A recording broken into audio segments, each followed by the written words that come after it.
박사님 여러 가지 기후 변화 여러 가지 말씀해 주셨는데 인류 문명이 어떻게 바뀔까요? 결론적으로 좀 얘기해 주시죠.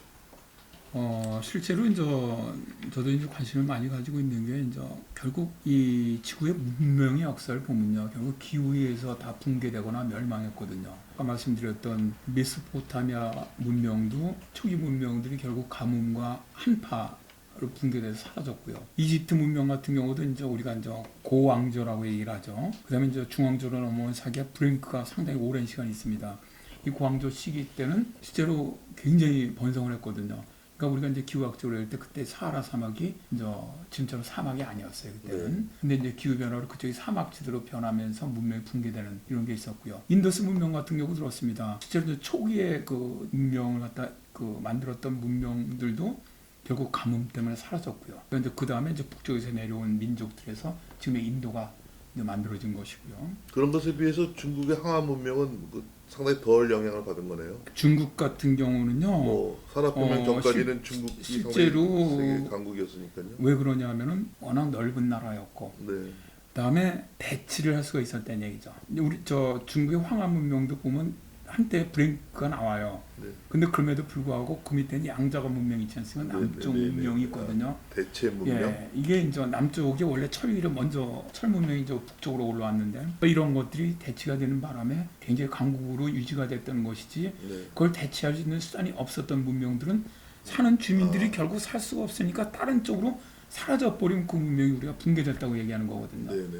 이제 그런 걸 제가 말씀드리는데, 고대 문명만 그런 것이 중세 문명 들어와서 1300년대 마야 문명이 사라졌단 말입니다. 많은 사람들이 후에 가보니까 열대우리만에 엄청나게 이제 대단한 유적들이 있는 거예요. 그러니까 여기 그냥 사람들이 살았느냐. 마야 문명도 가뭄 때문에 사라졌거든요. 그다음에 이제 동남아시아도 앙코르와트 문명 같은 경우도 실제로 그 앙코르와트가 그 쌀 문명, 쌀을 농사 경제를 기반으로 해갖고 굉장히 급성장한 문명입니다. 그래서 그 옆에 있는 미얀마라든가 베트남이라든가 라오스라든가 이 지역을 다 통일을 해갖고 이제 제국을 만들었죠. 앙코르와트. 그렇게 더운데 그런 제가 2월달에 갔는데도 뭐 더워서 하루 더 구경하기도 싫을 정도로 자, 덥더라고요. 그래서 제가 이제 연세대학교에서 제가 이제 기후와 문명 강의를 하고 있는데, 네. 제가 이제 원래 대기화학과에서 강의를 하는데 경영학부는 상대성 법칙은 다 들어오잖아요. 네, 네, 네. 그러니까 한 상대성이 일어나서 묻더라고. 제가 이제 기후 변화 때문에 앙코르와트 문명이 붕괴를 했는데 그 붕괴한 이유가 네. 가뭄 때문이었다. 네. 그런 거 딱 일어났더니 말도 안 됐네. 저기 앙코르와트 딱 가봤대요. 갔더니 거기 열대우림이고, 네. 가보세요. 덥고요. 비도 많이 오고요. 네. 겨울에 가셨으면 겨울엔 비는 안 옵니다. 거기야. 네, 겨울에는 네, 이제 하는, 거기에 보면 똠네삽이라고 아시아에서 제일 큰 호수가 있습니다. 네. 아, 호수도 있고 그런데 어떻게 쌀농사가 붕괴를 합니까? 네. 그러니까 그 친구 말은 굉장히 상식적인 질문이에요. 네, 네. 근데 문제는 뭐냐면 아무리 열대우림 지역도 그럼 똑같아요. 마야 문명도 거기에 열대우림 지역이거든요. 가서 보시면 알지만 딱 그런 지역도요. 이 엘니뇨가 들어가면요, 엄청난 가뭄이 들어가요. 그러니까 1997년, 98년에 엘니뇨가 들어왔을 때 이 인도네시아 이 보르네오 이쪽에 그냥 한 2년 동안 비가 안 오니까 다 말라붙어가 불이 한 번 나니까 꺼지질 않았잖아요. 그래서 이제 그게 그때부터 인도네시아하고 그 싱가포르하고 미세먼지 분쟁이 그때부터 붙은 겁니다. 엘니노에 대해서 조금 설명해 주시고 넘어가요. 엘니뇨는 이제 동태평양 해수 온도가 높아지는 현상입니다. 그렇게 되면요, 저쪽 그 칠레라든가 페루 이쪽은요 비가 거의 안 오는 지역인데 이쪽 엄청 폭우가 쏟아져 내려요. 근데 그 반대쪽 인도네시아라든가 호주라든가 동남아 이쪽으로는 고압부가 고기압이 생기기 때문에 가뭄이 들어요. 굉장히 동남아 쪽도 비가 안 내리는데 이게 상상이 안 되시잖아요. 우리가 통상. 근데 진짜 안 와요. 90년대 전에 1987년서부터 1990년대 사이 세 번의 강한 엘니뇨가 들어왔을 때, 그때 이 대가뭄이 들어오는 바람에 아프리카, 중국, 인도, 동남아시아에서 한 7천만 명이 굶어 죽어요. 그러니까 그걸 이해를 못하면은 당연히 우리가 상식적으로 생각하고 열대우리면 나무도 막 무성하고 뭐 물도 많고 그런데 쌀 농사가 붕괴된다는 걸 이해를 못하는 거죠. 2모작, 3모작도 할 수 있다. 뭐 3모작까지도 하는데. 네.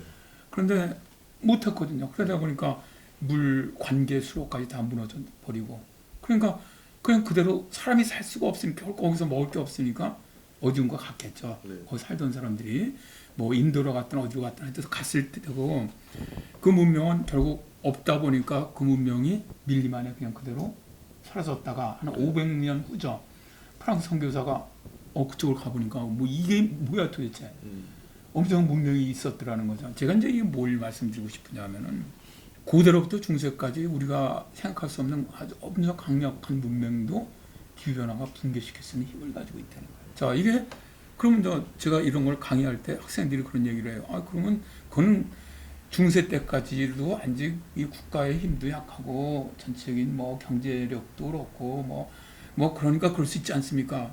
근데 최근에 와서도 보십시오. 자, 우리가 이제 최근에 20세기 2000년 이후에 들어와 갖고 세계에 어떻게 보면 이 정치 질서를 갖다 가장 크게 흔들었던 게 제스민 혁명인데 네. 그걸로 해서 북아프리카의 독재 정권이 다 무너졌죠. 그때 네. 이제 우리나라 언론은 민주의 혁명이라고 그랬어요. 근데 세계 다른 막 블룸버그 통신이나 많은 데서는 다 기후 변화라 했어요. 네. 그게 뭐예요? 그때 실제로 러시아라든가 우크라이나 이쪽이 대가뭄이 들어가면서 식량 생산이 대폭 줄어드니까 애들이 수출 생산을 갖다 다 안 해버렸어요. 그러니까 세계적으로 식량 폭등이 일어나 버렸어요. 가격 폭등이. 아시면 그 나라들은 다 사회주의 국가들이거든요. 엄청 가난한 나라 진짜. 그러니까 국민이 하루에 1달러에서 한 3달러 갖고 사는 국민들이 전체 국민의 80%가 넘어요. 정말 빈곤한 국민들이에요. 근데 사회주의 국가니까 빵은 나눠줘요, 국가에서. 그쪽 국가 혹시 가보셨습니까? 그쪽으로 가보시면은 튀니지. 예, 알제리, 리비아, 뭐 이집트 뭐 이런 나라들 아닙니까? 딱 가보면 이 도시에서 딱 철망이 딱 있는 가게가 가끔 있어요. 그 물어봤어요. 그랬더니 저기는 식량 빵을 나눠주는데, 그러니까 국가에서 빵은 줘요. 그러니까 굶어 죽지는 않아요. 근데 빵을 많이 주는 게 아니에요. 생존이 가능할 정도만 주는 거예요. 그러면 부모들 입장에서는 일단 아픈 사람도 있고 자식들이야 젊은 애들 막 많이 먹어야 돼요. 그러니까 일을 해서 버는 돈을 갖고 암시장에 갖고 빵을 사서 먹어왔는데 식량 가격이 폭등을 해버린 거야. 기후변화로. 그러니까 빵을 살 수가 없는 거야. 아까도 얘기했지만 세계 역사에서 보면 모든 혁명이나 밀란을 반란은 다 먹을 게 없으면 자연적으로 생기는 겁니다. 자연적으로. 그러니까 들고 일어났던 것이죠. 그래서 일거에 그냥 도미노처럼 중동까지 휩쓸었던 것이고. 그 외에도 저는 저 기후학자에서는 그렇게 봅니다. 시리아 난민 사태 같은 거. 시리아 난민 사태도 시리아에 바로 대가뭄 아닙니까? 대가뭄이 들어가니까 시리아 농촌 인구들의 50%가 도시로 탈출한 거예요. 먹고 살 게 없으니까. 1년 만에 시리아 농촌에 있는 가축이 80%가 죽어버렸어요. 살 수가 없잖아요, 농민들이. 그러니까 우리나라 한번 생각해보세요. 우리나라 지금 농민들이 가뭄이 들어갔고 다 도시로 나온다? 대한민국 난리 날걸요? 아마 시리아 못지않을 거예요. 그러니까 이 사람들이 생존해. 이 사람들은 시리아 도시에 나와갖고 당장 먹고 살려니까 방법이 없잖아요. 그러니까 어떻게 합니까? 강도, 뭐 살인, 도둑질. 그러면 그 도시에 살고 있던 사람들은 어떻게 생각해요? 이 촌놈들이 나와갖고 그러니까 죽이는 거예요. 자경들면. 그러니까 이 사람들이 갈 데가 없는 거예요. 도시에 와서 살 수도 없고 시골도 못 살고 그러니까 유럽으로 간 겁니다. 그게 시리아 난민이에요. 시리아 난민들이 처음에 바다 건너가다 무진장 죽었지 않습니까? 네. 람페두사의 비극이니 뭐래서. 그러니까 이 사람들이 결국 이제 발칸반도를 통해서 유럽으로 들어가다 보니까 이제 메르켈 총리가 독일의 메르켈 총리가 야 우리 인도주의적으로 받자 저거. 그러니까 할당을 했지 않습니까? 국가당 쿼터를 갖다가 주니까 영국이 안 받겠다 우리는. 그래서 이게 블랙시트 아닙니까? 네. 우리가 이제 EU에서 탈퇴하겠다. 물론 탈퇴한 이유는 여러 가지가 있을 겁니다. 그런데 울고 싶을 때 딱 뺨을 때려준 거죠. 그게. 독일이 상대적으로 상당히 그래도 좀 뭐라 그럴까 인류애적이라 그럴까 간용을 많이 베푸죠. 독일이. 그런데 실제로 네. 유럽의 다른 많은 국가보다. 나라들은 네. 시리아 난민 안 받았거든요. 네. 그러니까 실제로 뭐 독일과 프랑스 정도였지 이탈리아도 안 받았죠. 오스트리아도 안 받았죠. 뭐.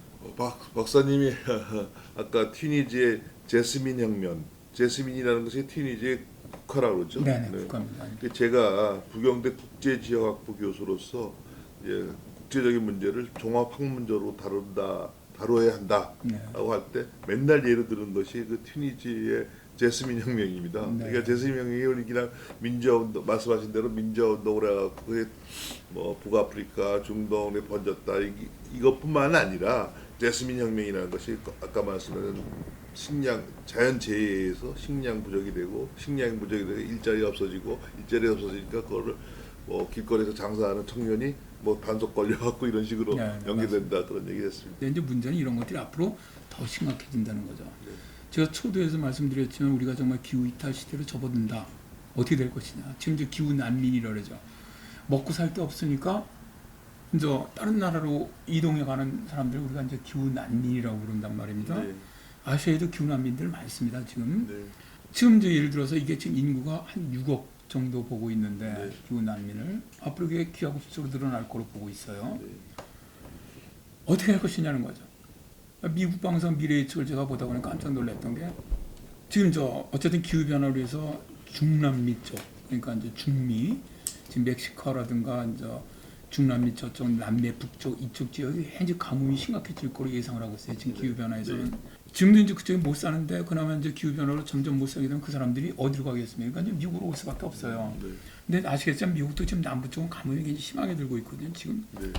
그러니까 이 트럼프가 미국 대통령 되고 제일 먼저 그쪽 장벽을 다 장에 세우겠다. 그렇죠. 막 그랬던 것도 북극경에서 물론 헬기 띄우고 뭐 수많은 뭐 해갖고 다 막고는 있지만 그래도 많이 들어오거든요. 네. 사실 그 정도 갖고 못 막는다 그러니까 장벽을 세우겠다 그랬는데 미국 방송에 실제 잠깐 보니까 멕시칸하고 그쪽 밑에 이런 히스패닉 계열의 이런 사람들이 수천만 명이 몰려올 거라는 거예요. 수천만 명이. 네. 근데 그때 올 때는 그냥 한두 사람 뭐 밤에 넘어오는 게 아니라 다 손에 손 잡고 스크럼 짜고 우리 죽여라. 네. 네. 우리 죽여라. 다 네. 쏴 죽여라. 인해 장막으로 들어오는. 그때 미국 방송 질문이 뭔지 아십니까? 총 쏘겠느냐? 쏠 수 있겠느냐? 그걸 어떻게 대응을 하겠느냐? 그런 게 있더라고요. 제가 이제 군에 좀 오래 있다 보니까 이제 그런 쪽을 좀 관심을 많이 갖고 있는데, 그러니까 이런 기후 변화들이 우선 당장은 우리가 상상할 수 없는 재난. 제가 말씀드렸지만 언제 우리나라가 정말 슈퍼 태풍 만들어 3, 4, 5번 이런 게 온다고 생각할 때 어떻게 대응할 수가 있겠느냐. 네, 오늘 박사님 많이 배웠습니다. 특히 놀란 거는 그런 기후 이탈 시대.